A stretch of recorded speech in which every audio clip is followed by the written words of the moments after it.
Hey guys, welcome back to a new video. I'm Stephanie West. I'm a licensed counselor here in the state of Michigan. What I'd like to invite you into today is understanding why rewriting our habits and patterns and thought processes can be such a cumbersome process, right? So we've talked in the past how some clients will come in and they'll be like, I'll be good in 6 weeks or 8 weeks or even 3 months. And you're like, ooh, you might want to giddy up because we're probably going to be together for a little bit of a stretch here, especially if we're not just managing symptoms, but we're actually doing some systemic healing work. It just takes a while. And so this morning I had a client sitting with me and they were just exasperated. They're like, oh, we've been having the same conversation for a year. This is not something that it feels like there's a lot of changes. And the first thing I said is like, hold up, there's been a lot of changes, right? Let's look at A, B, and C. You're doing excellent, excellent work. But I said, let's analogize it this way. Since age of 10, you were told that Spanish sounds like this. And, we create some sort of like encoded language that's like, just noise. You've been told that's Spanish. So you've been working on those noises for the last 30 years. And now we're, at age 40 and you think this is what Spanish is. And someone comes along and says, oh, qué lástima, no es español. I think I just said that correctly. Pardon me if I didn't. I'm on a 189-day Duolingo streak with Spanish, so it's like I know stuff. I probably don't know a lot. But imagine 30 years later, someone comes along and says, no, this is what Spanish sounds like.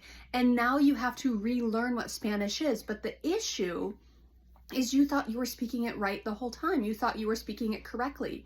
Maybe you were speaking something that was normal, but you weren't speaking something that was right or healthy or helpful or appropriate. So as we begin to rewrite your story, there's this kind of double filter going on. There's the unlearning of, oh, you mean you don't say dog this way or cat this way, or you don't engage conflict this way? In fact, you say it this way, so now I have to unlearn this. I have to practice this one ad nauseum to replace this. It's just a cumbersome process. It's going to take a while because it's usually not just about relearning something. It's about unlearning and then trying to adopt new strategies. Now, it's an awesome process in which we get to engage because you get to actually move from what was your normal but maybe unhealth towards health, which is a very cool experience and not everyone is afforded that opportunity. So if you are able to engage that, that's awesome and I'm excited for you.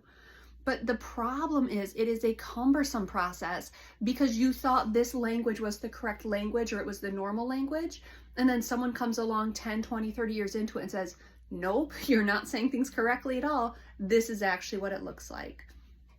The humility to say like, oh crap, I haven't been doing it well. Oh, now I have to relearn some things, learn some new things, be uncomfortable, have a lot of unfamiliar happen. It's really tough. It is a kind of a radical act of humility to say, I haven't been doing it right. Because honestly, anyone can say, nope, this is Spanish. I'm doing Spanish. You can't tell me it's not Spanish. And they can kind of sit in the ignorance that they've been doing it wrong or less than ideal for the last couple decades. So if you are in the process and you're like, why is it taking so long? Well, number one, it takes as long as it takes. Number two, you're your own unique person and your process is unique. But number three, unlearning something and then systematically relearning something that's more helpful or more healthful, it just takes time. I lament with you that it takes time, but I also trust the process.